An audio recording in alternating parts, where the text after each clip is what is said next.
আজকে মা আর রুমি একসাথে খেতে বসেছে। তা রুমি, কেমন লাগছে একসাথে খেতে বসে? ভালো। ভালোই লাগে। আজকের কি কি আইটেম হচ্ছে একটু বন্ধুদেরকে বলে দাও রুমি। কি কি দিয়ে খাচ্ছ আজকে? ভাত খাচ্ছি। ভাত তো আছে, আর কি? পাঁচমিশালি তরকারি। এদিকে মাছ। ও। এদিকে ডাল।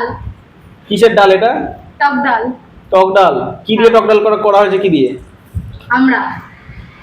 টক ডাল ভাল লাগে? দারুন। আর মার টক ডাল কেমন লাগে? ভালোই লাগে, কিন্তু একটা কথা হচ্ছে গিয়ে আমার বোয়াল মাছ রান্না হয়েছে বন্ধুরা কালকে। আজ আমার এক জায়গায় দরকার ছিল, আমি সব কিছু বেশি রান্না করেছি, কালকের আইটেমগুলো আমার রয়েছে, আমি সেটাই খাচ্ছি। কারণ এই ফিরলাম, আমি এক জায়গায় গেছিলাম। আর ওইদিকে বাবা খাচ্ছে, বাবা খাচ্ছে, আর এইদিকে আমি। আর তোর ভাতটা দেখিয়ে দে বন্ধুদের একটু। এই তো আমার ভাত, আর এই আমার 5 পিসলি তরকারি। এই যে এখান থেকে মাছ তুলে নেবো, এই পটকাওয়ালা মাছটা বলেছি আজকে আমাকে দিতে। এই হচ্ছে আজকের এই আইটেম। পটকালা মাছটা নিবি তো? হ্যাঁ দাও।